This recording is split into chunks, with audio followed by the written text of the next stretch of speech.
உங்களுக்கு பைபிளை எடுக்க முடியல, அந்த டிஸ்பிளே பார்த்து அது வாசித்திருங்க. வாசிக்க பார்க்கலாம். யாக்கோபு தன் தகப்பன் தங்கியிருந்த கானான் தேசத்திலே குடியிருந்தான். யாக்கோபுடைய சந்ததியின் வரலாறு. யோசேப்பு 17 வயதிலே தன் சகோதரருடனே ஆடுகளை மேய்த்து கொண்டிருந்தான். அந்த இளைஞன் பில்கால் சில்பால் என்னும் தன் தகப்பனுடைய மறுமனையாட்டிகளின் குமாரரோடு இருந்து அவருடைய துன்மார்க்கத்தை தன் தகப்பனுக்கு சொல்லி வருவான். இஸ்ரவேலின் முதிர் வயதிலே யோசேப்பு தனக்கு பிறந்ததினால் இஸ்ரவேல் தன் குமாரர் எல்லாரிலும் அவனை அதிகமாய் நேசித்து அவனுக்கு பல வருணமான அங்கியை செய்வித்தான். அவனுடைய சகோதரர் எல்லாரிலும் அவனை தங்கள் தகப்பன் அதிகமாய் நேசிக்கிறதை அவன் சகோதரர் கண்டபோது அவனுடைய பட்சமாய் பேசாமல் அவனை பகைத்தார்கள். போதும். நான் இங்கே யாக்கோபு யோசேப்புடைய அன்பை விட தேவன் நம்மை எவ்வளவாய் நேசிக்கிறார் என்பதை தான் நான் ஹைலைட் பண்ண விரும்புகிறேன். நான் இப்படி நம்புகிறேன், யாக்கோபு யோசேப்பை நேசித்ததை விட நம்முடைய தெய்வம் நம்ம ரொம்ப நேசிக்கிறார். யாக்கோபுக்கு யோசேப்பை எவ்வளவு பிடிக்குமோ அதை விட நம்முடைய தெய்வத்துக்கு நம்மளை ரொம்ப பிடிக்கும். நம்மளை ரொம்ப ரொம்ப ஆண்டவருக்கு பிடிக்கும். நம்ம மேலே ரொம்ப பாசமாக இருக்கிற ஒரு கர்த்தராக்கும், நம்ம மேலே ரொம்ப விருப்பமுடையவராக இருக்கிறவர். இப்போ இந்த யாக்கோபு யோசேப்பை நேசிப்பதற்கு 2 காரணங்கள் உண்டு. பார்த்துக்கிடுங்க, எல்லாரும் கவனிச்சுக்கிடு. ஒன்று, அவருடைய முதிர் வயதில் இந்த யோசேப்பு பிறந்ததுனால யோசேப்பை ரொம்ப பிடிக்கும். பொதுவாக இன்றைக்கும் அப்படி தானே, இந்த சின்ன பிள்ளைகளுக்கு பெற்றோர்களை விட தாத்தா பாட்டிக்கிட்ட தான் ரொம்ப பாசமாக இருப்பாங்க. தாத்தா பாட்டிகள் நம்மளை போட்டு சாத்திருப்பாங்க, ஆனால் நம்ம பிள்ளைகளை எடுத்து வச்சு கொஞ்சுவாங்க. ஏன்னா முதிர் வயது பிள்ளைகளை கொஞ்சம் கூட நெருக்கமாக வைத்துக்கொள்ளும். அதே போல் யோசேப்புடைய முதிர் வயதில், கொஞ்சம் வயதான காலத்தில், இந்த யாக்கோபுடைய முதிர் வயதில் யோசேப்பு பிறந்ததுனால இந்த யோசேப்பை ரொம்ப யாக்கோபுக்கு பிடிக்கும். ரெண்டாவதாக யோசேப், இந்த யாக்கோபு 4 மனைவி இருந்தாங்க. அதில் 4 மனைவியில் ஒரு மனைவி ரொம்ப நேசித்தார். அந்த ஆளுக்கு பேர் ராகேல். ராகேலுக்கு பிறந்ததுனால இவரை இன்னும் கொஞ்சம் நல்லா பிடிக்கும். நான் இப்படி சொல்லுகிறேன், பழைய ஏற்பாட்டில் எத்தனை பேர் இருந்தாங்க. ஆபிரகாமை பார்த்து என் சிநேகிதன் என்று சொன்னார். மோசையை பார்த்து என் தாசன் என்று சொன்னார். தாவீதை பார்த்து என் இருதயத்துக்கு ஏற்றவன் என்று சொன்னார். புதிய ஏற்பாட்டு காலத்தில் வாழுகிற நம்மை பார்த்து பிள்ளை என்று அழைக்கிறார். ஆகையினால நம்ம தான் மற்ற எல்லாரை விட நம்மை என் தேவன் ரொம்ப நேசிக்கிறவராக இருக்கிறார். ஒரு தேவ பிள்ளை என்னை நேசிப்பதற்கு யாரும் இல்லைன்னு சொல்லவே கூடாது. எனக்கு அன்பு இல்லை, ஆகையினால நான் சாக போகிறேன் அப்படின்னு மட்டும் நீங்கள் நினைக்கவே கூடாது. எந்த காலத்திலையும் நம்ம நேசிக்கிற ஒரு கர்த்தர் நமக்காக ஒருவர் இருக்கிறார். இன்றைக்கி நிறைய பேருக்கு அன்பு இல்லாததுனால சாகணும். உங்களுக்கு ஒன்று சொல்லுகிறேன், இந்த உலகத்தில் உள்ள எல்லா அன்பும் மாயை அப்படிங்கிறத உண்மையான தெய்வம் ஒரு கட்டத்தில் நமக்கு காட்டி கொடுப்பார். ஏதோ ஒரு கட்டத்தில் உலகத்துள்ள அத்தனை அன்புகளும், பக்கத்தில் இருக்கிறவங்களுடைய முகத்தை ஒன்று பார்த்துக்கிடுங்க, ஆனால் அவர்களையும் சேர்த்து தான் சொல்கிறேன், எல்லா அன்பும் மாயை. எல்லாருடைய அன்பும் குறைந்து போகும். பெற்றோருடைய அன்பு குறையும், பிள்ளைகளுடைய அன்பு குறையும், கணவனுடைய அன்பு குறையும். சரியாத்தான் நான் சொல்கிறேன்? என்ன ஸ்பீடாக தலையாட்டுறாங்க. மனைவியுடைய அன்பு குறையும். சரியாத்தான் நான் சொல்கிறேன்? பார்த்துக்கிடுறாங்க. இந்த மனுஷன் என்ன சொல்கிறாரு அதை அனுசரித்து தான் வீட்டில் சாப்பாடுடைய அளவு. அத்தனை பேருடைய அன்பும் மாய். ஏன் தெரியுமா நம்ம இந்த அன்பெல்லாம் குறைஞ்சி போகிறோம்? நானே பார்த்துருக்கேன். இந்த என்கேஜ்மெண்ட் முடிஞ்ச உடனே இவங்கெல்லாம் ஃபோனில் நம்பரை சேவ் பண்ணி வைப்பாங்க, டார்லிங். அடுத்ததாக வச்சுருக்கிறாங்க ஹனி. என்னடா ஹனியா உனக்கு கால் பண்ணிச்சுன்னு பார்த்தா அது பொண்ணு. எனக்கு ஆண்டவர் ஆயத்தப்படுத்தியிருக்கிற என் பொண்ணு. கல்யாணம் ஆகி 6 மாதம் தாண்டினா அதே நம்பரை எடிட் பண்ணி ஹெட்டேக் வச்சிருக்கிறான், தலைவலி. அடுத்ததாக வச்சிருக்கிறான், என்னடா பண்ணி. யாரா அந்த பண்ணி? அதான் வாழ்ந்துக்கிட்டு இருக்கிறனே பாஸ்டர் கூட. இதே நம்பர் தானடா முன்னால் ஹனின்னு வச்சிருந்த. ஆமாம், அதெல்லாம் பண்டு தெரியாத காலத்தில். இதுதான் தெரிந்த உண்மையான காலம். என்னிடத்துல ஒரு சகோதரன் சமீபத்தில் கேட்டான், பாஸ்டர்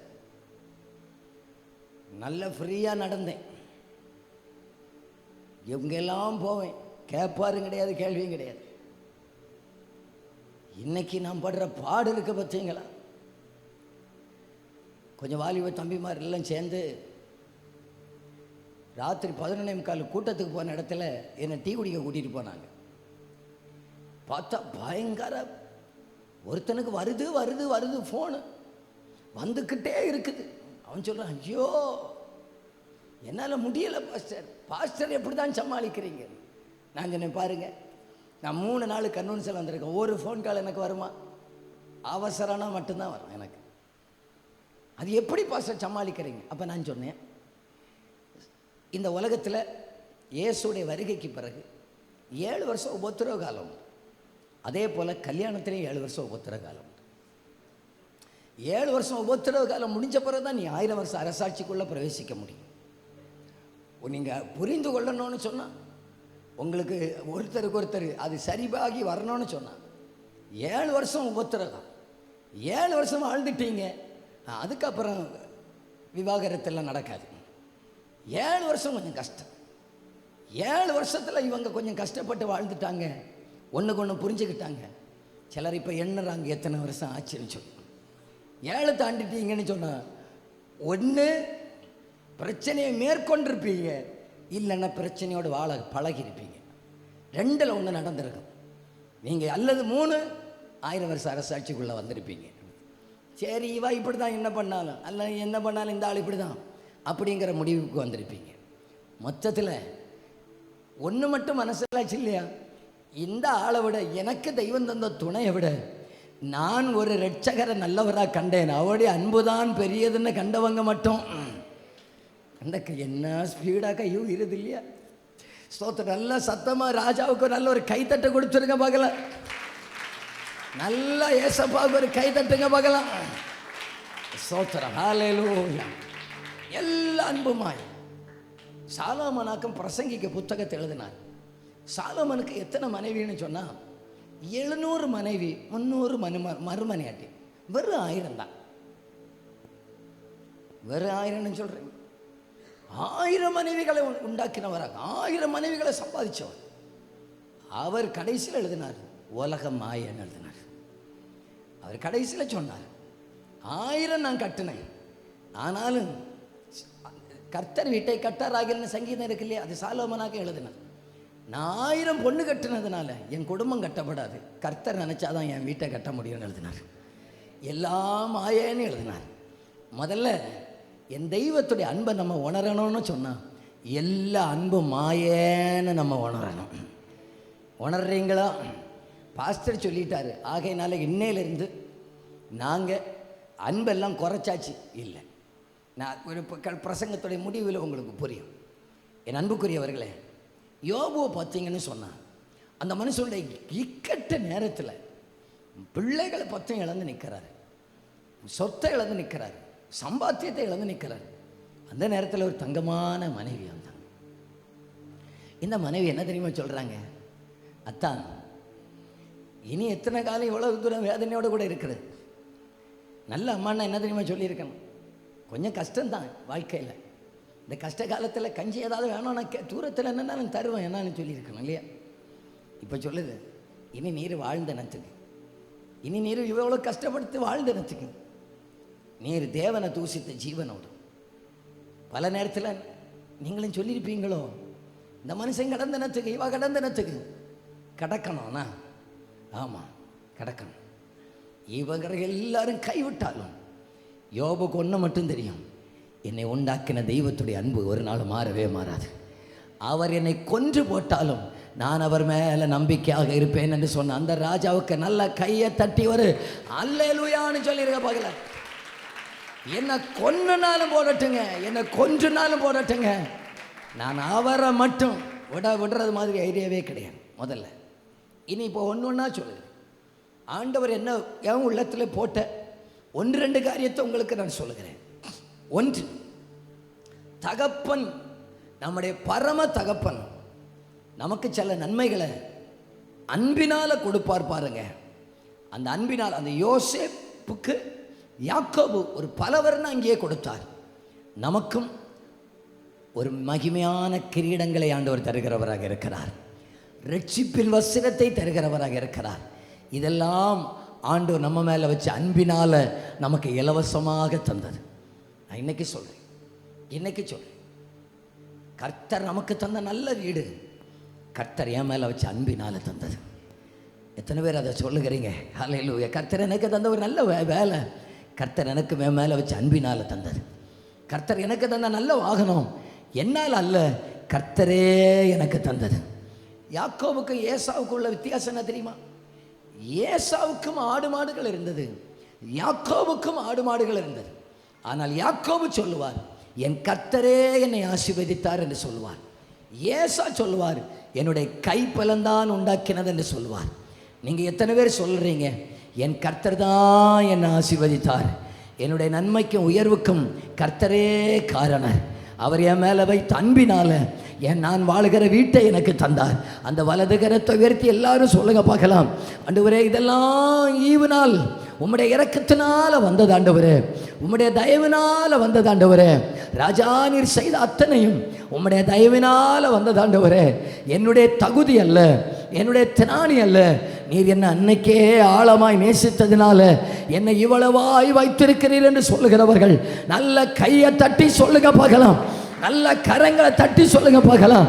நீங்க என்ன நேசிக்கிறீங்கப்பா, நீங்க என்ன நேசிக்கிறதுனால எனக்கு உண்டானதெல்லாம் கர்த்தர் தந்தது, எனக்கு உண்டானதெல்லாம் கர்த்தர் தந்தது, எனக்கு உண்டானதெல்லாம் கர்த்தர். பிள்ளைகள் எல்லாம் என்ன கவனிங்க, எல்லாம் என்ன கவனிங்க. ஸ்தோத்திரம். நம்ம ஊரில் ஒரு ஹோம் ஒன்று இருக்குது, பார்த்துக்கிடுங்க. ஒரு ஹோம் ஒன்று இருக்குது, கொஞ்சம் ஒரு 5-6 கிலோமீட்டர் தள்ளி போனேன். அங்கே ஒரு முறை நான் போனேன், இடையில போகிறது வழக்கம், இப்போ கொஞ்சம் நாள் ஆச்சு போய். அங்கே ஒரு ஹோமில் போனால் மனநலம் பாதிக்கப்பட்டவர்கள்லாம் அங்கே வளர்க்குறாங்க. ஒரு முறை அங்கே எனக்கு ஒரு பிள்ளையை காமிச்சு கொடுத்தேன். நான் என் பிள்ளைகள் எல்லாம் கூட்டிகிட்டு போய் காட்டி கொடுத்தேன். 21 வயசு, இன்னும் குழந்தையாகவே டயப்பர் மாட்டி பாட்டிலில் பாலை கொடுத்து மிக்சியில் சாப்பாடு அடித்து கொடுக்குறாங்க. நமக்கு ஆண்டவர் நல்ல சுகத்தை தந்திருக்கிறாருன்னா நீங்கள் நினைக்கணும், ஏசப்பா என்ன நேசிக்கிறாருன்னு நீங்கள் நினைக்கணும்னா, ஏன் எனக்கு ஏசப்பா இந்த அப்பாவை தந்தாருன்னு கேட்கக்கூடாது, ஏன் நான் இந்த வீட்டில் பிறந்தேன்னு கேட்கக்கூடாது. ஸ்தோத்திரம். நீங்கள் மட்டும் நல்ல வீட்டில் பிறந்ததுனால எனக்கு நல்ல சாப்பாடு கிடைக்குது, இதுக்கெல்லாம் காரணம் ஏசப்பா என்னை நேசிக்கிறாருன்னு நீங்கள் நினச்சி ஆண்டவருக்கு நன்றி செலுத்தினாங்கன்னா, நீங்கள் மட்டும் ஒரு நாளும் முறுமுறுக்கக்கூடாது. இந்த சின்ன வயதில் இருந்து ஒரு யோசேப்பை ஒரு தகப்ப நேசித்தது போல இந்த சின்ன வயதிலிருந்து நீங்கள் அறிய வேண்டிய ஒரு அன்பு, இயேசுவுடைய அன்பை நீங்கள் அறிந்து கொள்ளணும். வாலிப காலத்தில் அநேகர் இடறி போவதற்கு காரணம், ஒரு 8ஆம் கிளாஸ் படித்த பிள்ளை, ஒரு 8ஆம் கிளாஸ் படிக்கிற ஒரு சின்ன, நம்ம கன்னியாகுமரி பாசையில் சொன்ன ஒரு குட்டி, ஒரு வாலிபர் கூட்டம் முடித்த உடனே என்னை பார்த்து வந்து சொல்கிறேன், அங்கிள் எனக்கு வாழைக்கு பிடிக்கவே இல்லை அங்கிள். 8ஆம் கிளாஸ், வாழைக்கு பிடிக்கவே இல்லை, சாகணும். நான் கேட்டேன், அந்த பையன் யார் மக்களேன்னு கேட்டேன். அவள் கேட்டா, என்ன அங்கிள் இப்படி கேட்டு விட்டீங்க? நான் தெரியாமல் இந்த காதலில் விழுந்துட்டேன். உனக்கு 8ஆம் கிளாஸில் சாகணும்னு தோணுது இல்லையா? உனக்கு 8ஆம் கிளாஸில் எனக்கெல்லாம் வந்த பிரச்சனைக்கு நான் இதுக்கு முன்னால் 300 தடவை செத்துருக்கணும்னு சொன்னேன் அவள்கிட்ட. அவளுக்கு ரொம்ப ஆறுதல், என்னை விட பாதிக்கப்பட்ட ஒரு ஆள் இருக்கிறாரு போலன்னு. சந்தோஷமாக போனான். நான் சொன்னேன், என் மக்களை, இந்த வாலிப வயதில் நம்முடைய உள்ளத்தில் அன்பு கூறுதல் என்கிற ஒரு பார்ட் உண்டு, பார்த்துக்கிடுங்க. அந்த இடத்தை வேற யாருக்கும் கொடுக்கக்கூடாது. ஆண்டவரை மட்டும் நீங்கள் நேசிக்க ஆரம்பிச்சிட்டீங்கன்னா வேற எந்த அன்பும் உள்ளத்தில் வருவதற்கு அந்த கர்த்தர் இடம் கொடுக்கவே மாட்டார். இந்த இயேசுவை மட்டும் நான் நேசிக்கணும்னு சொல்லுகிறவங்க, என் பிள்ளைகள் நேசிக்கணும், எங்கள் சண்டே கிளாஸ் நேசிக்கணும்னு சொல்லுகிறவங்க கையை தட்டி வரு அல்லேலூயான்னு சொல்லுங்க பார்க்கலாம். நல்ல கையை தட்டி அல்லேலூயா. யோசேப்புக்கு வயசு 17. யோசேப்புக்கு வயசு 17 வயசுக்குள்ள அந்த ஜன்னல் ஒன்று பூட்டிருங்க, அவன் சத்தம் கம்மியாக இருக்கு. இந்த 17 வயசுக்குள்ளால அவன் அறிந்து கொண்டான் ஒரு அன்பை, அது தகப்பனுடைய அன்பை. எல்லாரும் அந்த வலது கையை உயர்த்தி சொல்லுங்க பார்க்கலாம். என் தகப்பனுடைய அன்பு மாறவே மாறாது, என் தகப்பனுடைய அன்பு மாறவே மாறாது. எனக்கு ஒரு அன்பு தேவை, அது இயேசு ராஜாவுடைய அன்பு. சொல்லுங்க பார்க்கலாம். இயேசுவின் மகா அன்பிலே அதின் ஆழம் அறியலாகுமோ, இதற்கின ஏதும் வேறில்லை, இன ஏதும் வேறில்லையே. நீங்க மட்டும் சொல்லுங்க. இயேசுவின் மகா அன்பிலே அதினாளம்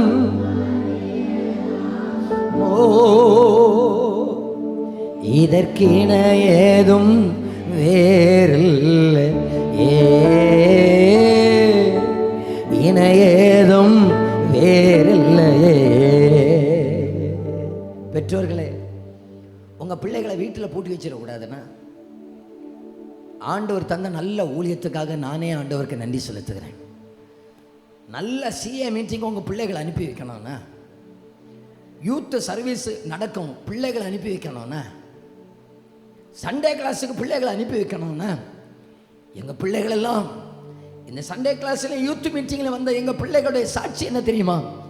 இது மட்டும் எனக்கு இல்லைன்னா நான் இந்த அளவுக்கு இயேசு அறிஞ்சிருக்க மாட்டேனாக்கும். ஒரு ஞாயிற்றுக்கிழமை 2 மணி நேரம் வந்து நீங்கள் கூட்டம் முடிச்சுக்கிட்டு போய் தசம பாகத்தையும் காணிக்கையும் பெட்டியில் போட்டுட்டு போகிறதுனால உங்கள் பிள்ளைகள் இயேசுடைய அன்பில் வளராது. பிள்ளைகள் தெய்வத்துடைய அன்பிலே வளருவதற்கு என்ன தியாகத்தையும் சகிப்பதற்கு நீங்கள் தயாராகிக்கிடணும்னா, எதையும் சகிப்பதற்கு தயாராகிக்கிடணும். நீங்கள் இந்த சின்ன வயதிலேயே உங்கள் பிள்ளைகளை ஒரு அன்னாளை போல தெய்வ ஆலயத்தில் கொண்டு விட்டு வளர்ப்பீங்கன்னா அந்த பிள்ளை சாகிறதற்கு என் தெய்வத்தை விடவே மாட்டான். என் கண்ணுக்கு முன்ன வளர்றதை விட தெய்வ சமூகத்தில் என் பிள்ளை நல்லா வளரும்னு சொல்லுகிற பெற்றோர்களுக்காக நான் ஆண்டவரை சோத்தரிக்கிறேன். தெய்வ சமூகத்தில் வளர்கிற ஒரு பிள்ளை கெட்டு போகாது. கையை தட்டி ஒரு அல்லேலூயா சொல்லிருக்க பார்க்கலாம். அல்லேலூயா. நான் ஏன் சொல்லுகிறேன், இந்த பிரசங்கத்துடைய முடிவில் உங்களுக்கு புரியும். முதல்ல இந்த யோசேப்பு தகப்பனுடைய அன்பை உணர்ந்துக்கிட்டார் 17 வயசுக்கு முன்னால. எனக்கு தந்த அத்தனையும் நான் தயவால பெற்றேன், கர்த்தருடைய அன்பினால பெற்றேன். ஒரு நாள் நமக்குள்ள மேட்டிமை வரவே கூடாது. யோசேப்பை மட்டும் இங்கே கூப்பிட்டு, தம்பி இங்கே வாப்பா, சட்டா சூப்பராக இருக்கே, பயங்கரமாக இருக்கு, நான் இதே போல எங்கேயும் பார்த்ததே இல்லையாப்பா, இப்படிப்பட்ட சட்டை உனக்கு போட்டு தந்தது யாரப்பான்னு கேட்டான். அவன் என்ன தெரியுமா சொன்னான்? இது என்னால் உண்டானதல்ல, என் அப்பன் என்ன ரொம்ப நேசித்தனால உண்டாக்குறது. யாருக்கும் கொடாத சில ஆசீர்வாதத்தை ஆண்டவர் நம்ம வீட்டில் வைத்திருப்பார்னு சொன்னான். நீங்கள் சொல்லணும், என் வீட்டுக்காரர் வெளிநாட்டிலேருந்து கொண்டு வந்ததுன்னு சொல்லக்கூடாது, என் வீட்டுக்காரர் கஷ்டப்பட்டதுன்னு சொல்லக்கூடாது. அதுக்கு பின்னால் சொல்லணும், ஒரு நல்லது என் வீட்டில் இருக்குதுன்னு சொன்னான். இதுக்கு பின்னால் கர்த்தர் என்ன கண்டிருக்கிறார் என்று அர்த்தம். இதுக்கு பின்னால் ஆண்டவர் என்ன நேசித்திருக்கிறார்னு அர்த்தம். எம்மா நல்ல ஆகாரத்தை தந்திருக்கிறாரு, உங்களுக்கு நல்ல வஸ்திரத்தை தந்திருக்கிறாரு சொல்லணும். எங்க பாட்டியும் தாத்தாவும் நல்ல செருப்பு இல்லாம நடந்தாங்க, எங்க பிதாக்கள் நல்ல ட்ரெஸ் இல்லாம நடந்தாங்க. இன்னைக்கு நானும் என் பிள்ளைகளும் நல்ல 3 நேரம் சாப்பிட்டு நல்ல ட்ரெஸ் போட்டிருக்கிறோன்னு சொன்னா, இந்த தெய்வத்தை நாங்க ஆவியோடு உண்மையோடு ஆராதித்ததுனால தயவால வந்தது, அன்பினால வந்தது, கிருபையினால வந்தது, இரக்கத்தினால வந்தது. இது என்னால் வந்ததல்ல, இவை அத்தனையும் என் தகப்பனுடைய அன்பின் மிகுதியினால வந்தது.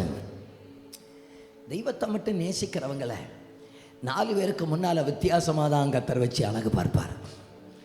அந்த அன்பை மட்டும் நீங்கள் உணர்ந்து பாருங்க. இனி அடுத்ததாக சொல்லுகிறேன், 4 பேர் பொறாமப்படுறது போல தான் கர்த்தர் நம்மளை ஆசீர்வதிச்சு வைப்பார். சரிதானா இல்லையா? ஸ்தோத்திரம். ஆண்டவரே எனக்கு அதை தாரும் அப்பா, தாங்க அப்பா. இன்ன காலத்து யோசேப்பெல்லாம் என்ன தெரியுமா, அப்பாவிட்ட போய் கேட்கறது, அப்பா எனக்கு பல வர்ணம் இங்கே தாரும், சட்டையை தாரும், பேண்டை தாரும், காஞ்சிபுரம் பட்டை தாரும், மஸ்தானியை தாரும், அதை தாரும், இதை தாரும். இதெல்லாம் சண்டை போட்டு கிடைக்கிறதல்ல. அவரை நேசித்தா போதும், நினைப்பதற்கு அப்புறமாக அவர் நம்மை நடத்துகிறவராக இருக்கிறார். அவரை நேசிக்கிறவர்களுக்கு நான் நினைப்பதற்கு மேலானதை 4 பேர் பொறாமப்படுறது மாதிரி. பக்கத்தில் இருக்கிறவங்க கையை பிடிக்க பார்க்கலாம், பொறாமை இல்லாதவங்க பிடிப்பாங்க. கையை பிடிச்சி அவங்கள பார்த்து சொல்லுங்க, நீங்கள் தெய்வத்தை அங்கே பிடிச்சிட்டு என்ன பார்த்து எங்கேயாவது சொல்லுங்க, மொத்தத்தில் சொல்லுங்க, நீங்கள் தெய்வத்தை நேசித்து பாருங்க. நீங்கள் கேட்கறத மட்டும் அல்ல, கேட்காததையும் தருவார், நினைப்பதற்கு மேலானதையும் தருவார், நீங்கள் எதிர்பார்த்ததுக்கு மேலானதையும் தருவார். அது தான் தகப்பனுடைய அன்பு.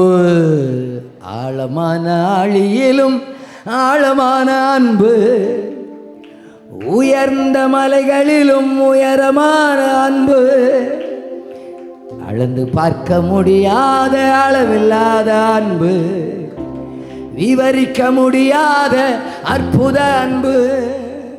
கையை தட்டி வரடிய பண்ணு. ஆழமான ஆழியிலும் ஆழமான அன்பு, உயர்ந்த மலைகளிலும் உயரமான அன்பு, அளந்து பார்க்க முடியாத அளவில்லாத அன்பு, விவரிக்க முடியாத. தலைக்கு மேல கையை தட்டி, இயேசுவின் அன்பு ஒப்பில்லாத அன்பு, புறமே தள்ளாத பூரண அன்பு. இயேசுவின் அன்பு ஒப்பில்லாத அன்பு, புறமே தள்ளாத பூரண அன்பு, ஒப்பில்லாத அன்பு, பூரண அன்பு, இது ஒப்பில்லாத அன்பு. ஒரு முறை கூட இயேசுவின் அன்பு ஒப்பில்லாத அன்பு, புறமே தள்ளாத பூரண அன்பு. இயேசுவின் அன்பு ஒப்பில்லாத அன்பு, புறமே தள்ளாத பூரண அன்பு, இது ஒப்பில்லாத அன்பு, பூரண அன்பு, இது ஒப்பில்லாத அன்பு, பூரண அன்பு. ஹல்லேலூயா. இங்க பாருங்க, உள்ளத்துல மட்டும் அந்த தெய்வ அன்பு மட்டும் வந்துச்சுன்னா எல்லாரும் கை தட்டுவோம் அப்படின்னு சொல்ல வேண்டிய அவசியம் இல்லை. உங்களை அந்த அன்பினால கை தட்டுவீங்க. உங்க இருதயத்திலிருந்து ஆராதிங்க, பாடுங்க, சொல்ல வேண்டிய அவசியமே கிடையாது. நீங்களே பாட ஆரம்பிச்சிருவீங்க. ஏன் தெரியுமா, நம்ம இங்கிருந்து தள்ள வேண்டியது இருக்கிறது. இந்த மண்டபத்துல எல்லாம் ஒரு பைப் வச்சிருப்பாங்க தெரியுமா, தள்ளுனா தான் தண்ணி வரும். கையை எடுத்தாச்சுன்னா பின்ன அங்கே போகும். இவன் கீபோர்டில் இருந்து தள்ளணும், நான் இங்கே மைக்கில் இருந்து தள்ளணும். வாயை திறந்து கையை தட்டி கீபோர்டை ஆஃப் பண்ணியாச்சு.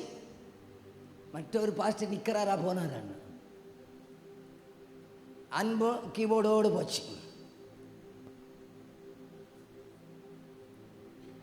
சிலர் பார்க்குறீங்க, பாஸ்டர் எனக்கு அதை உமக்கு எப்படி தெரியும்? நான் இதிலிருந்தெல்லாம் பார்த்துட்டு தானே இருப்பேன். சில பைப்பு திறந்து விட்டா போதும், நம்ம அடைக்கிறது வரைக்கும், நம்மளை அடைக்கிறது வரைக்கும் அது வரும். உண்மையான தேவ அன்பு நம்ம தள்ள வேண்டிய அடிப்போம். இன்னொரு இந்த ஜங்ஷனில் ஒரு பம்பு, அதை அடித்தாதான் வரும். பட்டப்பட்டம் தட்டப்பட்ட தட்டப்பட்டம் அடிக்க சத்தம் கேட்டு போச்சு. அதோட இந்த ரிதம் தும்முன்னு விழுந்தாதான் சிலருக்கு ரிதம் போச்சு, எல்லாம் போச்சு. அடி வைப்பு. எனக்கு ஆராதனை அன்பினால் வரணும், எனக்கு துதி அன்பினால் வரணும்.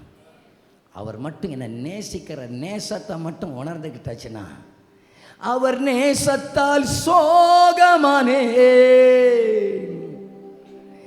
என் மேல் பறந்த கொடி நேசமே. ஆண்டவரை பார்த்து வேற எதையும் கேட்காது. எனக்கு பலவர் அங்கே தாரும், அவனை விட எனக்கு தாரும். நீங்க எவனை விடவும் நம்ம உயர்த்த அவர் வல்லவராக இருக்கிறார். அவருடைய அன்பை மட்டும் வாங்கிக்கிடுங்க. எல்லாவற்றை விட நம்ம உயர்த்தி வைத்து அழகு பார்க்க வல்லவராக இருக்கிறார். இந்த காலை பரிசுத்த ஆராதனையில் அவருடைய அன்பை நமக்குள்ளே கொண்டு வர அவர் விருப்பமுடையவராக இருக்கிறார். அவருடைய அன்பை கொண்டு வர விருப்பமுடையவர். பரிசுத்த ஆவி வந்தால் என்ன நடக்கணும்னு சொல்லுங்கள். நம்ம இன்னைக்கு 1ஆம் கிளாஸிலே நிற்கிறோம். பரிசுத்த ஆவி வந்தாச்சுன்னா கை தட்டுவோம், அந்நிய பாஷை பேசுவோம், அடுத்து ஆமேன்னு சொல்லி உட்காருவோம். அதுதான் 2ஆம் கிளாஸ். அடுத்து என்னாத்துமாவே போட்டு வீட்டுக்கு போவோம். ரோமர் 5:5 இருக்கிறது. பரிசுத்த ஆவி நமக்குள்ளே வந்தாச்சுன்னா இந்த பரிசுத்த ஆவியின் எக்ஸ்ட்ரீம் லெவல் என்னன்னா, கிறிஸ்துவுடைய அன்பில் இருந்து கர்த்தாவே நீர் நல்லவர் ஆண்டவரே, அவருடைய அன்புக்குள்ளே மகிழ்ந்து விடுவோங்க. அதுதான் பரிசுத்த ஆவியானவர் செய்கிறவராக இருக்கிறார். பரிசுத்த ஆவியானவர் செய்கிறவராக இருக்கிறார். VBSல ஜெபம் நடந்து கொண்டிருக்கிறது. சில பிள்ளைகள் கையை தட்டி பாடுறாங்க, சில பிள்ளைகள் கையை தட்டி துதிக்கிறாங்க, சில பிள்ளைகள் அந்நிய பாஷை பேசுறாங்க. ஒரு பிள்ளை 2 கையும் கட்டிக்கிட்டு அப்படியே நின்று, உனக்கு வந்தா எனக்கு என்ன, நானும் பார்த்துக்கிட்டே இருந்தேன். அந்த பிள்ளை தலையில் கை வச்சு ஜோம் பண்ணேன். என்னாலும் அப்படியே நிற்கிறது. அசையாமல் இருப்பார்கள். என்னால் நானும் விடுறது போல இல்லை. ஆண்டவரே, இந்த பிள்ளை நீங்கள் தொடாமல் விட்டுறக்கூடாதப்பா, இந்த பிள்ளை நீர் தொட ஒன்று அசைச்சின்னு வீராகப்பா. அது இப்படியே நிற்குது. இப்போ கண்ணு மட்டும் உடஞ்சி கண்ணீராக வருது. மட்டவனை பொட்டி அழுது கண்ணீராக வருது. விட்டுட்டேன். எனக்கு புரிஞ்சு கர்த்தர் என்னமோ சந்திக்க ஆரம்பிச்சாச்சு, தெய்வத்தோட ஆரம்பிச்சாச்சு. முடிஞ்ச பிறகு என்கிட்ட வந்து சொல்லிச்சு, பாஸ்டர் ஏசப்பா ரொம்ப நல்ல ஒரு பாஸ்டர், நான் பாவி பாஸ்டர், எனக்குள்ளே இருந்த ஏதோ ஒரு இருள் போனதையும், எனக்குள்ளே ஏசப்பா வந்ததையும், ஒரு கை என்ன தொட்டதையும், ஏசப்பாவுடைய தழும்புள்ள கை என்ன தொட்டதையும் பார்த்தேன் பாஸ்டர். பரிசுத்த ஆவி நிறைவு என்பது உள்ள உடையும், கண்கள் கண்ணீரால் நிரம்பும். அப்படிப்பட்ட ஒரு அன்பின் ஆழத்துக்குள்ளாக கர்த்தர் நம்மை கொண்டு வருவாராக. இந்த ஜெப நாட்களில், இந்த ஜெப நாட்களில் அந்த தெய்வத்துடைய அன்புக்குள்ளாக கர்த்தர் நம்மை கொண்டு வந்து விடுவாராக. யோசிப்பே, நான் உன்னை ரொம்ப நேசிக்கிறேன், இது தான் விலையேறப்பட்டது, இதுக்கு அப்புறமாக உன்னை என்னால் கொடுக்க முடியும்னு சொன்னேன். வெளியே பலவர் அங்கேயே கொடுக்க முடியும், உள்ளத்தில் யாராலும் எடுக்க முடியாத ஒரு பாசத்தை உன்னை கொடுக்க முடியும். எத்தனை பேர் புரிகிறவங்க இருக்கிறீங்க? புரிகிறவங்க இருக்கிறவங்க கரத்தை அசைத்த பார்க்குற ஆமேன்னு சொல்லிருங்க பார்க்கலாம். ஆமேன். ஹல்லேலூயா, ஹல்லேலூயா. ஒன்று, தெய்வம் நம்மை நேசித்தால் பலவரனை அங்கேயே தருவார். 2, தெய்வம் நம்மை நேசித்தால் வீட்டில் இருக்கிறவர்களே பொறாமப்படுகிறது போல நம்மை நடத்துகிறவராக இருக்கிறார். சோத்திரம். சிலர் ஏன் தெரியுமா நம்மளை நேசிக்கல, ஒன்றும் கவலைப்படக்கூடாதுன்னு அவங்களுக்கு முன்னால் கர்த்தர் நம்மளை ஆசீர்வாதமாக வச்சிருக்கிறார். அந்த ஆமை தான், அதுக்கு பேர் என்ன, அதனால தான் இவங்களுக்கு நம்மளை பிடிக்கல. 4 பேருக்கு முன்னால் கர்த்தர் நம்மளை ஆசீர்வாதமாக வச்சிருக்கிறார். பாக்கெட்டில் காசும் இருக்காது, கையில் ஒன்றுமே இருக்காது, ஆனால் விஐபி மாதிரி ஆண்டவர் நம்மளை விட்டுருப்பார். இது தான் தெய்வம் நமக்கு தருகிற ஆசீர்வாதம். மற்றவங்க சொல்லுவாங்க, மற்றவருக்கு என்ன குறைன்னு சொல்லுவாங்க. இங்கே இருக்கிற நமக்கு கிறிஸ்துவுக்கு சகலத்தை நிறைவாக வச்சிருக்கிறாரு. சகலத்தை நிறைவாக அந்த ஒரு பொறாமை. 4 பேர் பொறாமப்படுறாதுங்க. நீங்கள் பொறாம ஒன்றும் படக்கூடாது, கேட்டிங்களா? நீங்கள் நினச்சிக்கிடணும், அவங்களுக்கு முன்னால் அப்பா என் மேலே வச்சு அன்புனால நான் ஆசீர்வாதமாக வச்சிருக்கிறாங்க. சிலர் சொல்லுவாங்க, பாஸ்டர் எனக்கு அந்த பிள்ளைய மட்டும் இங்கே படிக்க விட்டேன் பாஸ்டர், பொறாமை. பாஸ்டர் என் வீட்டுக்கு இது மட்டும் வாங்குற பொறாமை. ஒரு சகோதரி சொன்னாங்க, பாஸ்டர் ஒரு வீடு கட்டுன்னு, அதுக்கப்புறம் என் வீட்டை சுற்றி இருக்கிற 4 பேரும் பேச மாட்டாங்க. எனக்கு பிள்ளைக்கு கல்யாணம் ஒன்று நடந்துச்சு, அதுக்கப்புறம் யாரும் பேச மாட்டாங்க. இது ஒன்றும் கிடையாது, அவங்களுக்கு முன்னால் அப்பா நம்மளை அன்பா நேசமாக பாசமாக வச்சிருக்கிறாரு. ஆகையினால தான் இதெல்லாம் நடக்குது. அதுக்காக ஆண்டவருக்கு நன்றி செலுத்துங்க. பரவாயில்ல, அவங்கள விட என்ன நல்லா தான் வச்சிருக்கிறாரு, அவங்கள விட கர்த்தர் என்ன மேன்மையாக தான் வச்சிருக்கிறாரு. மற்ற யாருக்கும் இல்லாத கர்த்தர் கொடுக்கிறவராக இருக்கிறார். 3, தகப்பன் நம்மை நேசிக்கிறதாக இருந்தால் எங்கேயோ சில தரிசனத்தை நமக்குள்ளே போடுகிறவராக இருக்கிறார். தரிசனங்களை ஆண்டவர்கிட்ட கேட்கணும்னா, யோசேப்புக்கு தரிசனம் அவர் மேலே வச்ச அன்பினால.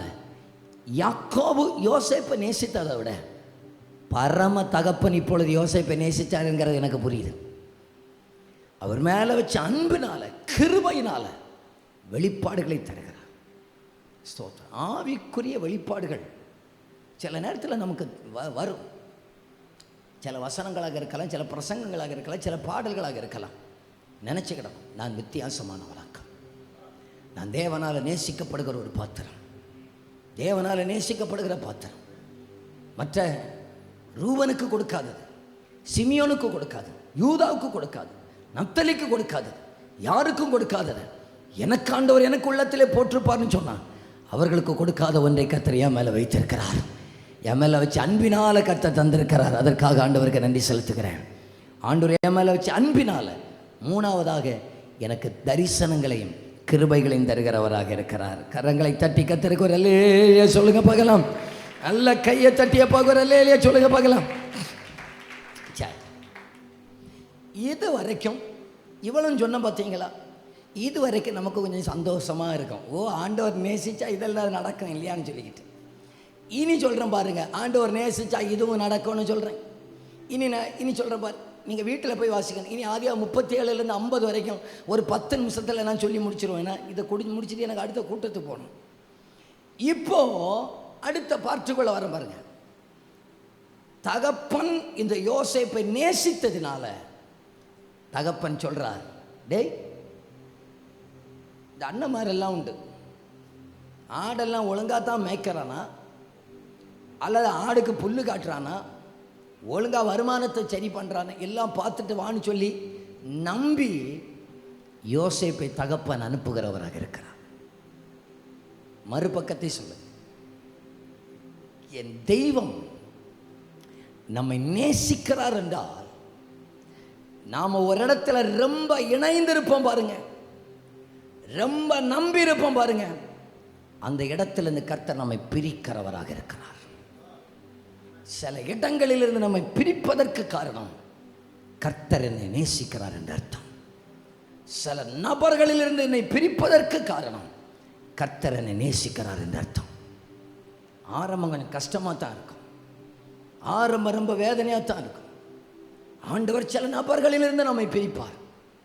சில நபர்கள் நம்ம ஒட்டவே விட மாட்டார், சிலர் நமக்கு உதவவே விட மாட்டார். நினச்சிக்கிடுங்க, எல்லா நன்மைக்காக. சில சகோதரிகளை பார்த்துருக்கீங்களா? கல்யாணம் ஆனாலும் அண்ணனையே நம்பி கொண்டிருப்பார்கள், தம்பியே நம்பி கொண்டிருப்பார்கள். தம்பிக்கு ஏற்ற ஒரு பொண்டாட்டி வருவா, அதோடு அந்த வாசலுக்குள்ள சார். அண்ணனுக்கு ஏற்ற ஒரு துணை ஆண்டவர் கொடுப்பார், அந்த சற்றை ஆண்டவர் போட்டுவார். இதுவரை நடக்கலையோ, இனியாவது நடக்கட்டும். அதெல்லாம் நடக்கணுங்க. தெய்வம் நம்மை ஆசீர்வதிக்கிறதுக்கு யாரும் உரிமை பாராட்ட முடியாது. கர்த்தரே நம்மை உயர்த்தி வைத்து அழகு பார்க்கிறவர். அது மட்டும் எனக்கு போதும்னு சொல்லுகிறவங்க அந்த வலது கரத்தை உயர்த்தி காமிங்க பார்க்கலாம். என்னை கர்த்தர் ஆசீர்வதிச்சா போதும், என்னை கர்த்தர் ஆசீர்வதிச்சா போதும். குடும்பத்தில் சில ரொம்ப நம்பிடுங்க, பிரிச்சாங்களா நன்றின்னு சொல்லு. இவங்க இருக்கிறாங்க எனக்கு, ஆகையினால நான் தப்பிடுவேன்னு சொல்லி நீங்கள் நம்புனீங்களா? அந்த அந்த வாசலெல்லாம் க்ளோஸ் பண்ணார் பார்த்தீங்களா? நன்றின்னு சொல்லுங்க. ஆண்டவர் என்னை நேசிக்கிறார். சில இடத்துலேருந்து என்னை வெளியே கொண்டு வர்றாருன்னா நன்றின்னு சொல்ல. ஆரம்பத்தில் என்னுடைய ஊழியத்தில் நடத்தி வந்த பாதைகளெல்லாம் பார்த்தா உண்மையாக ஒரு மாதிரிப்பட்டவனால நிற்க முடியாது.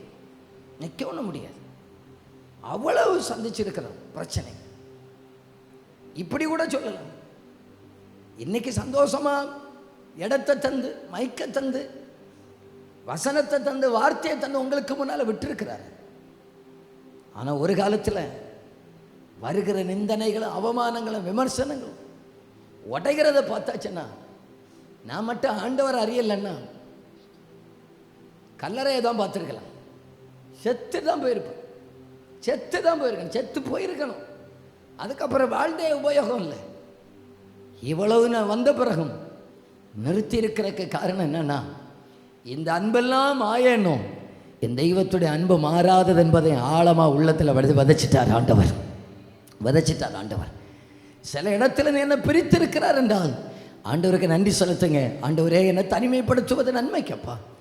இதெல்லாவற்றில் நான் ஒன்றை மட்டும் கற்றுக்கொள்கிறேன், இதுக்கு முன்னால் என் தகப்பன் மட்டும் எனக்காக ஒருவர் இருக்கிறார் என்பதை காட்டி கொடுக்கும்படியாக சில இடத்திலிருந்து பிரிக்கிறதற்காக நன்றி ஆண்டவரே.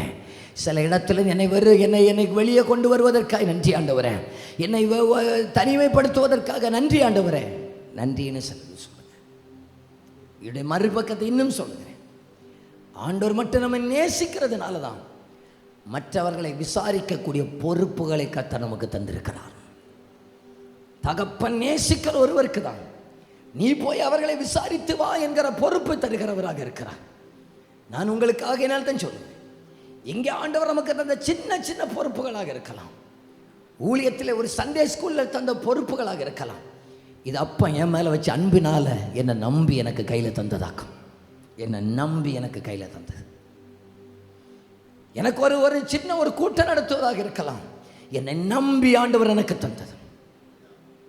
ஆண்டவர் எத்தனையோ இடத்துல ஆண்டவர் என்ன கொண்டு போகிறார். இப்போ இன்றைக்கி என்ன கூட்டம் முடிச்சு அடுத்த இடத்துல என்ன இப்போ போவேன், எத்தனையோ இடத்துல ஆண்டவர் என்ன கொண்டு போகிறார். ஒரு நாள் கூட நாங்கள் பிரசங்கம் பண்ண வர்றதுக்கு எனக்கு என்ன கொடுப்பீங்கன்னு நான் கேட்டதே கிடையாது, எத்தனை மக்கள் இருப்பாங்கன்னு நான் கேட்டதே கிடையாது. என்கிட்ட நமக்கு ஒரு நாள் நம்ம கூட இருந்த ஒரு ஐயாவை கூப்பிட்டு போனேன். அவர் சொன்னார், பாஸ்டர் இந்த சின்ன சர்ச்சில் எதுக்கு பாஸ்டர் நீங்கள் வந்தீங்க, நம்ம சர்ச்சில் இதை விட ஆளுவாக வருவாங்களே பாஸ்டர். நான் சொன்னேன், நோ, ஒரு நாளும் அப்போ சொல்லவே கூடாது, ஒரு நாளும் சொல்லவே கூடாது. இந்த 20 பேருக்கு முன்னால் ஆண்டவர் என்ன கொண்டு வந்தது என்னன்னா, இவனை இங்கே விட்டா இவன் என்னுடைய வார்த்தையை சொல்வான்னு என்னை நம்பினதுனால கர்த்தர் என்னை அனுப்பினார், என்னை கர்த்தர் நம்பினார். ஆண்டவர் சில பொறுப்புகளை தாளந்துகளை நமக்கு தந்திருப்பார்னு சொன்னான். என் அப்பா என் மேலே வச்ச அன்பினால என்னை நம்பி இருக்கிறார் என்ற அர்த்தம். 4 பேருக்கு உங்களுக்கு சுவிசேஷம் சொல்ல முடியும்னு சொன்னால் நீங்கள் சொல்லணும், கேட்டீங்களா? ஏன்னா எல்லாரையும் ஆண்டவர் நம்பலை, ஆண்டவர் உங்களை நம்புகிறார். சின்ன சின்ன தொழில்களை ஆண்டவர் உங்களுக்கு தந்திருக்கலாம், அந்த தொழில்களிலே சில மக்களை உங்களுக்கு அறிமுகமாகி இருக்கலாம். ஒன்றும் இல்லை, அந்த சமாரியா ஸ்திரீ இருக்கிறா பார்த்தீங்களா, 5 புருஷர்கள் இருந்தாங்க, இப்போ இருக்கிறவனும் புருஷன் இல்லை அப்படின்னு சொல்கிற 6 இப்படிப்பட்ட ஒரு பாவமான வாழ்க்கை வாழ்ந்து கொண்டிருந்தவள் ஒரு கிராமத்தை இயேசுவுக்கு முன்னால் கொண்டு வந்தது. ஆண்டவருக்கு தெரியும், இவளை நம்பலாம், இவ ஒரு கூட்டத்தை அசைத்து ராஜ்யத்துக்கு நேராக கொண்டு வருவாள். இன்னைக்கு ஆண்டவர் நம்ம மேலே வச்சு அன்பினால தான் நம்ம நம்புகிறார். ஒரு நாள் நமக்கு எங்கள் ஜெபத்தை நடத்த வாய்ப்பு தருவாரே, ஆனால் நாள் வந்ததோ வரலையோ உண்மையாக இருக்கணும். ஆண்டவர் என்ன நம்பிதான் ஆண்டவரை தந்திருக்கிறார், நம்பிதான் தந்திருக்கிறார். சின்ன சின்ன காரியமாக இருக்கலாம், பாய் போடுறதாக இருக்கலாம், சேர எடுத்து வைக்கிறதாக இருக்கலாம், சின்ன சின்ன பொறுப்புகளாக இருக்கலாம், நிறைய பேருக்கு கொடாதது. நான் அடிக்கடி சொல்லுவேன், ஒரு பாஸ்டர் வந்து ஒரு சபையை கட்டினாரா, சபையை கட்டி பயங்கரமா சபையெல்லாம் கட்டுமான வேலையெல்லாம் முடிச்சு ஜெபம் பண்ணிட்டே இருந்தாராம். யாரை ஆண்டவரை வைத்து திறக்கலாம், யாரை ஆண்டவரை வைத்து திறக்கலாம். இந்த சபை கட்டுமானத்துக்காக லட்சங்கள் தந்தவர்கள் உண்டு, இந்த சபை கட்டுமானத்துக்காக பொருட்களாக தாங்கினவர்கள் உண்டு, இந்த இடத்துல வந்த உதவினர்கள் உண்டு. யாரை வைத்து ஆண்டவரை திறக்கலாம்? ஆண்டவர் ஒரு நாள் ஒரு ராத்திரி வேளையில் தரிசனத்தில் காட்டினாராம். சர்ச்சில் பின்னால் ஒரு வயசான ஒரு பாட்டி வந்திருக்கும், அந்த பாட்டியை ரிப்பனை வெட்டுன மாதிரி காட்டி கொடுத்தாரு. அந்த பாட்டியை வச்சு நீ சர்ச்சை தரேன். என்ன ஆண்டவரை சொல்கிறீங்க? வயசான பாட்டி, நல்ல சாரி கூட கிடையாது, ஒழுங்கா ஜோமன கூட தெரியாது, பல்லு கூட கிடையாது, இந்த பாட்டியை வச்சான். ஆண்டவர் சொன்னாராம், இந்த ஜெபம் ஆரம்பிச்சதுலேருந்தே அவர் ராத்திரியும் பகலும், ஆண்டவரே இந்த கட்டுமான வேலையை நீங்கள் கைவிட்டக்கூடாதப்பான்னு கதறினது. அவள் கண்ணீரினால் தாங்கினாங்க, சிலர் பொருளாக தாங்கினாங்க, அவள் கண்ணீரினால் தாங்கினான்.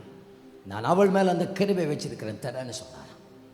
என் தெய்வத்துக்காக ஆண்டவர் அந்த சின்ன சின்ன பொறுப்புகளில் உத்தமமாய் உண்மையாக இருப்போமே, ஆனால் எங்களுக்கு தெரியாது, ஆனால் பரலோகம் அதை மறக்கவே மறக்காது.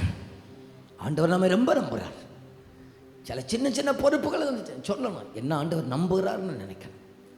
என் ஆண்டவர் நம்புகிறார். நான் பேசுகிறது உங்களுக்கு புரியும்னு நினைக்கிறேன்.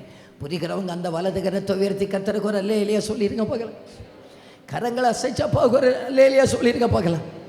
ஆண்டவரை பார்த்து சொல்லுங்க, என்னை நம்பிடுங்க ஆண்டவரே, என்னை நீங்கள் நம்பிடுங்க ஆண்டவரே. அந்த அளவுக்கு என் மேலே நீங்கள் அன்பு வச்சு என்னை நம்பிடுங்க ஆண்டவரே. யோசிப்பேன், மற்ற பிள்ளைகளும் என் பிள்ளை தான், ஆனால் ஒன்றை நான் வித்தியாசமாக பார்க்குறேன். மற்றவர்களை விட உண்மை இல்லாதவர்கள் வாழ்கிறவர்கள் மத்தியில் நீ உண்மையாக இருப்பேன்னு உன்னை நம்புகிறேன்ப்பா. நீ எனக்கு சரியான தகவலை சொல்லுவேன்னு நான் உன்னை நம்புகிறேன்ப்பா. என் செய்தியை கரெக்டாக நீ கொண்டு சேர்ப்பேன்னு நம்புகிறேன்ப்பா. எனக்கும் நீ சரியான செய்தியை சொல்லுவேன்னு நம்புகிறேன்ப்பா. அந்த ஜனத்துக்கும் எனக்கும் நீ சரியாக திறப்பில் நிற்பேன்னு நம்புகிறேன்ப்பா. உன்னை நான் நம்புகிறேன்ப்பா. நடுவில் உன்னை நான் நம்புகிறேன். காலை வேளையில் ஆண்டவர் நம்ம மேலே வச்ச அன்பின் மிகுதினால நான் நம்புகிறேன். கர்த்தர் நம்முடைய சபையை நம்புகிறார். இவங்க தேசத்துக்காக திறப்பில் நிற்பார் என நம்புகிறார். கர்த்தர் நம்முடைய ஜனத்தை நம்புகிறார். இவர்கள் திறப்பில் நிற்பார்கள் என நம்புகிறார். கர்த்தர் உங்களை சிலரை நம்புகிறார். இவர்களுக்கு அபிஷேகத்தை கொடுத்தார், இவர்களுக்கு கிருபையை கொடுத்தார், இவர்களுக்கு ஊழியத்தை கொடுத்தார், இவர்களுக்கு தாளந்துகளை கொடுத்தார். உண்மையாக அழிந்து போனவர்களை தேடுவார்கள் என நம்புகிறார். உண்மையாக செய்தியை சொல்லுவார்கள் என அவர் நம்புகிறார். ஆண்டவரை பார்த்து சொல்லுவாங்க, என்ன நம்புகிறீங்க, அதற்காக நன்றி ஆண்டவரே, நன்றி ஆண்டவரே. ஹல்லேலூயா, ஹல்லேலூயா, ஹல்லேலூயா. எனக்கு புரியுதுன்னு சொல்லுகிறவங்க கையை ஒன்று உயர்த்தி கம்பீர சத்தமாக ஒரு அல்லேலூயா சொல்லுங்க பார்க்கலாம். இன்னும் சத்தமாக ஒரு அல்லேலூயா சொல்லுங்க பார்க்கலாம். அடுத்ததா இந்த ரெண்டு காரியத்தை டக்குன்னு சொல்லி முடியும் அடிக்கிறேன். என் கர்த்தர் நம்மை நேசிக்கிறது உண்மை என்று சொன்னால், எல்லாராலும் கைவிடப்பட்டு கர்த்தர் நம்மை கைவிடாதவர் என்பதை எங்கேயோ ஒரு தருணத்திலே காட்டுவார். தீர்க்க தரிசனமாக இந்த காலை வேளையில் ஆவியான ஒரு சிலரை பார்த்து சொல்லுகிறார், எல்லாராலும் கைவிடப்படுகிறது. தெய்வம் என்னை கைவிட்டார் என்ற அர்த்தம் அல்ல. எல்லாரும் என்னை மறந்தது, தெய்வம் என்னை மறந்தார் என்ற அர்த்தம் அல்ல. எல்லாரையும் கைவிட பண்ணினதே தெய்வம் தான். எல்லாராலும் கைவிடப்பட்டதுனால கைவிடாத ஒரு கர்த்தரை என் வாழ்க்கையில் நான் கண்டேன். தவறான குற்றம் சாட்டுகள் நம்ம மேல வந்ததுனால தெய்வம் என்ன மறந்துட்டார்னு அர்த்தம் அல்ல. போத்திபாருடைய மனைவி என் மேல குற்றம் சாட்டினதுனால நான் குற்றவாளி அல்ல. என் தெய்வம் என்ன என்னைக்கு குற்றவாளின்னு தீர்க்கிறாரோ அது அன்னைக்கு தான் குற்றவாளி. மனுஷன் என்ன சொல்லுகிறான், எனக்கு பிரச்சனையே கிடையாது. மனுஷன் என்ன குழிக்குள்ள தூக்கி போடலாம். நீங்க என்ன தெரியுமா நினைக்கணும், ஒன்னல மட்டும் உறுதியா இருக்கு. ஆண்டவரே, இவன் என்ன தண்ணிக்கு இல்லாத குழியில தூக்கி போடலாம், இவன் என்ன கைவிடலாம், இவன் என்ன மறக்கலாம், ஆனால் நீங்க மட்டும் என்ன விட்டு விலகவே கூடாது. ஆண்டவரே, சிறைச்சாலையில் கர்த்தர் யோசேப்போடு கூட இருந்தார். கைவிடப்பட்ட நேரத்தில் கர்த்தர் யோசேப்போடு கூட இருந்தார். இன்னைக்கு உள்ளத்தில் காயத்தோடு சோர்ந்து போய் வந்திருக்கார். உங்களை பார்த்து சொல்லுகிறார், கர்த்தர் உங்களோடு கூட இருக்கிறார். கர்த்தர் நம்மோடு கூட இருக்கிறார். அவர் நம்மோடு கூட இருக்கிறதுனால இந்த சோதனைகளை தாண்டுவோம், இந்த பிரச்சனைகளை தாண்டுவோம். இதை நான் எப்படி தாண்டிடுவேன், எப்படி இதை மேற்கொள்வேன்? கர்த்தாவே, என் அப்பா என்ன எனக்கு இல்லாமல் இருக்கலாம், என் உடன் பிறந்தவர்கள் எனக்கு இல்லாமல் இருக்கலாம், நான் நம்பினவர்கள் என்னை கைவிடலாம், வேலை செஞ்ச இடத்துல என்னை தூட்டலாம், ஆனால் நீங்கள் மட்டும் என்னை கைவிட்டக்கூடாதப்பா. நீங்கள் மட்டும் என்ன கூட இருந்தால் எல்லாரும் ஆச்சரியப்படுகிற எட்டாத உயரத்தில் கர்த்தர் என்னை கொண்டு போய் நிறுத்துகிறவராக இருக்கிறார். எண்ணி பார்க்காத இடத்துல கர்த்தர் என்னை கொண்டு வந்து மேன்மைப்படுத்துகிறவராக இருக்கிறார். 2 பேர் குற்றம் சொல்லதுனால என் உயர்வு தடைபடாது. 2 பேர் விமர்சிக்கிறதுனால நம் உயர்வு தடைபடாது. 2 பேர் என்னை காயப்படுத்துறதுனால என் உயர்வு தடைபடாது. யோசேப்பே, அவர் உயர்த்த நினைத்தவர் சரியான இடத்துல வேறு பிரித்து கொண்டு வந்து வைத்திருக்கிறார். அதற்காக நன்றி. நீர் என்னை நேசிக்கிறீர், அதற்காக நன்றின்னு சொல்லுங்க. நீர் என்னை வெறுக்கல், அதற்காக நன்றின்னு சொல்லுங்க. நீர் என்னோடு இருக்கிறீர், அதற்காக நன்றின்னு சொல்லுங்க. ஹல்லேலூயா, ஹல்லேலூயா, ஹல்லேலூயா. எல்லாவற்றுக்காக நன்றி அப்பா. சொப்பனங்கள் கண்டவனை, காசுக்கு விற்றவனை, ஊரறிய அழகு பார்த்து அலங்கரித்தீரே, குடும்பங்கள் சேர்ந்து கொண்டு குழியிலே தள்ளினாலும் ஊருக்கு முன் முத்தமிட்டு அணைத்து கொள்பவரே, சொப்பனங்கள் கண்டவனை காசுக்கு விற்றவனை ஊரறிய அழகு பார்த்து அலங்கரித்தீரே. குடும்பங்கள் சேர்ந்து கொண்டு குழியிலே தள்ளினாலும் ஊருக்கு முன் முத்தமிட்டு அணைத்து கொள்பவரே, நீர் செய்தத நினைச்சு எத்தனையோ பாட்டிருந்தும் மனசு பாடுது புதுசு. நீர் செய்தத நினைச்சு நன்றி சொல்லுது மனசு. எத்தனையோ பாட்டிருந்தும் அந்த வலது கையை உயர்த்தி சொல்லலாமா? நீர் மட்டும் இல்லைன்னா என்ன நான் செஞ்சிருப்பேன்? எத்தனையோ பேரை நம்பி ஏமாந்து போயிருப்பேன். நீர் மட்டும் இல்லைன்னா செஞ்சிருப்பேன். எத்தனையோ பேரை நம்பி.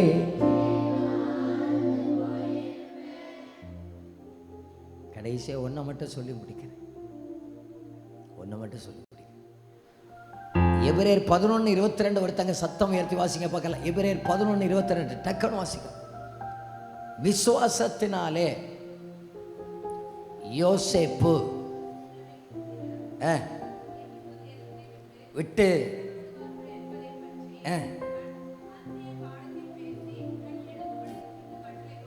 இப்ப எல்லாரும் என்ன கவனிங்க, தெய்வம் நேசிக்கிற ஒரு மனிதனுடைய இருதயத்தை நான் இப்போ உங்களுக்கு சொல்லி முடிக்கிறேன். என்ன தெரியுமா? இப்போ எல்லாரும் என்ன கவனிங்க, முடிச்சிடுறேன். இப்போ இந்த யோசேப்பு கடைசி காலம் ஆண்டவர் அவரை உன்னதமான இடத்துல கொண்டு வந்தாச்சு. உன்னதமான இடத்துல கொண்டு வந்து எகிப்தில் உயர்ந்த இடத்துல கொண்டு வந்து இப்போ வயதாகிச்சு சாக போகிற நேரத்தில் பிள்ளைகள் எல்லாம் கூப்பிட்டுட்டே வந்து எல்லாரையும் வந்து கூப்பிட்டு நம்மன்னா என்ன சொல்லுவோம்?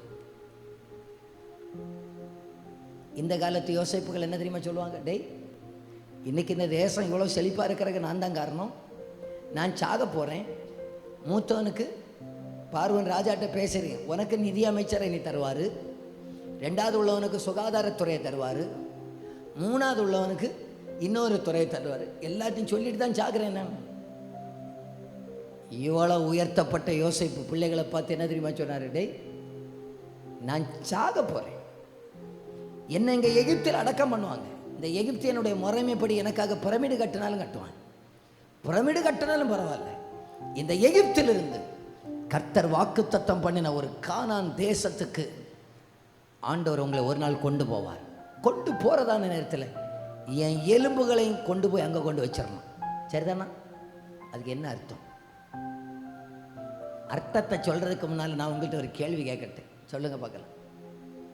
17 வயசில் அப்பாவை விட்டு வீட்டை விட்டு வெளியே வந்த மனுஷன் 17 வயசுக்கு பிறகு அந்த மனுஷனுக்கு ஒரு நாள் கூட தெய்வத்தை பற்றி யாரும் சொல்லி கொடுத்துருக்க மாட்டாங்க. சாகிறது வரைக்கும் இந்த உலகம் எனக்கு சொந்தம் இல்லைங்கிற உணர்வை கொடுத்தது யாரு? புரியலையோ? நான் கேட்ட கேள்வி புரிஞ்சவங்க கையை உயர்த்தி காட்டுங்க பார்க்கலாம். அப்போ கன்னியாகுமரி பாசியில் சொல்கிற அழிச்சான் ஃபர்ஸ்ட்ல இருந்து சாகும்போது சொல்றாரு, இந்த பூமி எனக்கு சொந்தம் அல்ல, கானான் தேசம்தான் நமக்கு சொந்தம், அங்க என்னுடைய எலும்புகளை கொண்டு போய் வச்சிருங்கன்னு சாகிற வயசான நேரத்தில் சொன்னார் இல்லையா? இந்த எண்ணம் அவருக்கு எப்போ வந்துச்சுன்னு 17 வயசுல வீட்டிலேருந்து வெளியே வந்தார். அதுக்கு பிறகு சாகிறது வரைக்கும் அந்த விதை உள்ளத்தில் கிடந்திருக்கு. காரணம் என்ன தெரியுமா? ஆகையினால்தான் நாங்கள் கத்தி சொல்கிறோம், பிள்ளைகளை சண்டே கிளாஸுக்கு அனுப்பி வைங்க. 17 வயதுக்குள்ள ஒரு பிள்ளைக்குள்ள சத்தியத்தை போட்டால் அந்த பிள்ளை சாகிறது வரைக்கும் அந்த வித்து அந்த பிள்ளைக்குள்ளே தான் இருக்கிறோம். அது மாறவே மாறாது, மாறவே மாறாது. அப்பாவுக்கு நல்ல ஒரு கை தட்டி வரல இல்லையா சொல்லிடுங்க பார்க்கலாம். இன்னைக்கு சில பெற்றோர்கள் உண்டு. பெற்றோர்கள் வருவாங்க, ஆராதனைக்கு வருவாங்க. பிள்ளை எங்க வீட்டில். சிஸ்டர் சண்டே கிளாஸுக்கு பிள்ளை என்ன அது வீட்டில். ஏன் ப்ராஜெக்ட், ஏன் ரெக்கார்டு எழுதணும். அது காலம் ஃபுல்லாக இந்த ரெக்கார்டு எழுதிட்டே கிடக்கட்டும். இயேசு வரும்போதும் அர்ச்சனை ரெக்கார்டு நிறைய எழுத வேண்டியுண்டு. அது எழுதிட்டு இங்கேயே இருக்கட்டும். அம்மா போவோம், தாயார் வீட்டில் கிடக்கும். சரி, அம்மா போவோம், பிள்ளை வீட்டில் கிடக்கும்.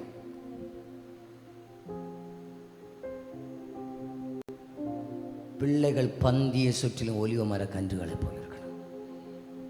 17 வயசு 17 வயசுல கொடுக்க வேண்டியதெல்லாம் அப்பம் கொடுத்துட்டார். நீ சாவுக போகிற. இது நமக்கு சொந்த நாடல்ல. என் பிதாக்களுக்கு வாக்குத்தத்தம் பண்ணின ஒரு தேசம் உண்டு. இப்போ நான் நமக்கு சொல்லட்டுமா? நமக்கு புரிகிற போல சொல்லட்டுமா? இப்போ எல்லாரும் என்ன கவனிச்சுட்டு, இந்த சைடை எகிப்துன்னு வைக்கிறேன், அந்த பக்கத்தை கானான்னு வைக்கிறேன். எகிப்தில் பெரிய ஒரு ராஜா மரியாதையோடு கூட இவருக்கு அடக்கம் நடக்கும். இந்த நேரத்தில் அடக்க நேரத்தில் பிள்ளைகள்லாம் கூட்டி சொல்கிறாரு, டேய் இங்கே அடக்கம் பண்ணுவான், நீங்கள் கானான் தேசத்துக்கு போகும்போது எலும்பையும் கொண்டு போயிடணும். என்னன்னு ஏன் அதை புதிய ஏற்பாட்டில் எழுதி வச்சிருக்கிறாருன்னு சொன்னான். புதிய ஏற்பாட்டில் வாழுகிற அத்தனை பேருக்கும் தெரியணும், என் தெய்வத்தினுடைய அன்பு இந்த உலகத்தில் நம்மை ஆசீர்வதித்தா மட்டுமல்ல, ஆசீர்வதிக்காவிட்டாலும் தேவனிடத்தில் அன்பு கூற வேண்டும். ஏனென்றால் இந்த பூமி நமக்கு சொந்தம் அல்ல.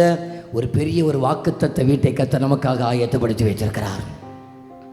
ஒரு வாக்குத்தத்த வீட்டை ஆயத்தப்படுத்தி வைத்திருக்கிறார்.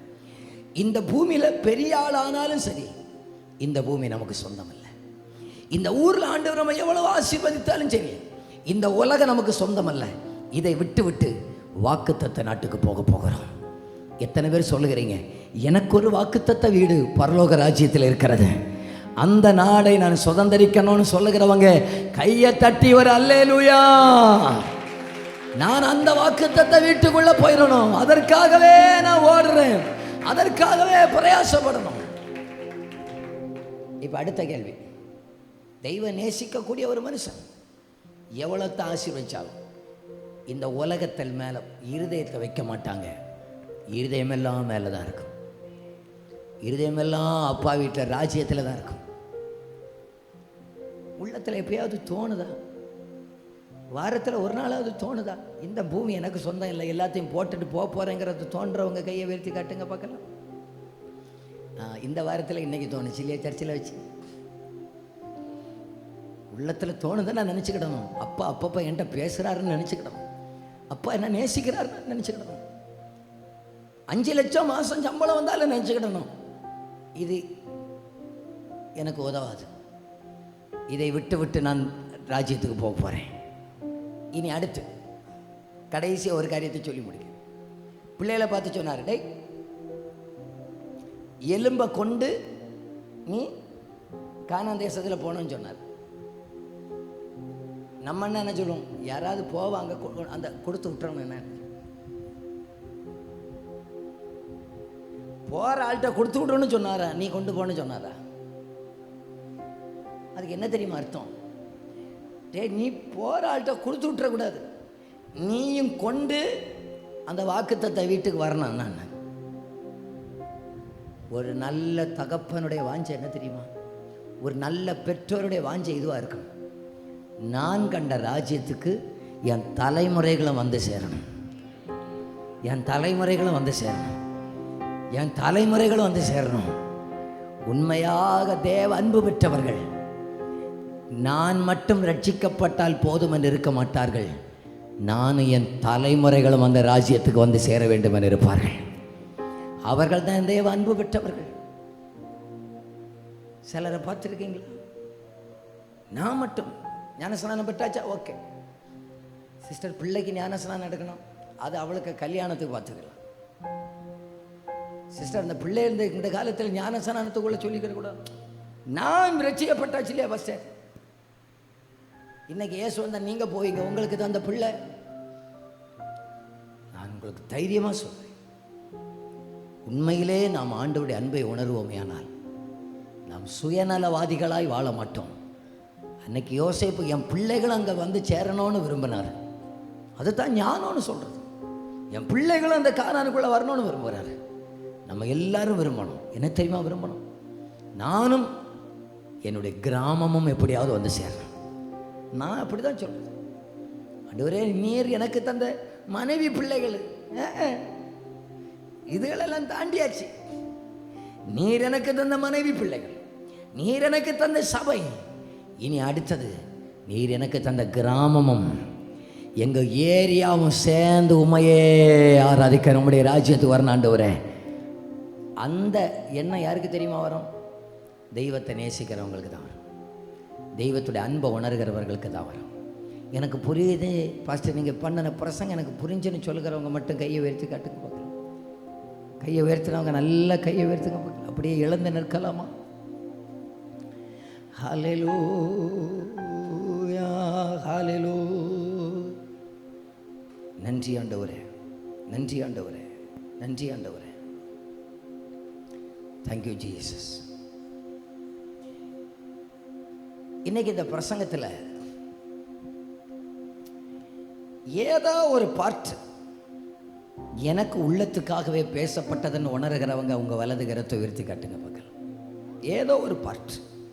இப்போ எல்லாரும் கண்ணை மூடுங்க, அந்த கையை மட்டும் உயர்த்தி அந்த வார்த்தை அப்படியே நீங்க சொல்லுங்க பார்க்கலாம். ஆண்டவர்கிட்ட நீர் என்னோடு பேசி இருக்கிறேன், அந்த வார்த்தை அப்படியே நீங்க சொல்லுங்க பார்க்கலாம். நீர் என்ன நேசிக்கிறத ஒரு அடையாளத்தை காட்டுன்னு யாரோ நீங்க கேட்டுக்கிட்டு வந்தீங்க. இன்னைக்கு அந்த அடையாளத்தில் ஆண்டவர் சொல்லிட்டார். தேவன் நேசிக்கிற ஒரு மனுஷனுக்கு வித்தியாசமாக வைப்பார். தேவன் உங்களை நேசிக்கிறதுனால தான் உங்களுக்கு கிருபையை தந்தார், உங்களுக்கு வரத்தை தந்தார், உங்களுக்கு பலனை தந்தார். மற்ற அநேகருக்கு கொடுக்காத கிருபை உங்களுக்கு தந்திருக்கிறார் என்றால் தேவன் உங்களை நேசிக்கிறார் என்ற அர்த்தம். ஹல்லேலூயா, ஹல்லேலூயா.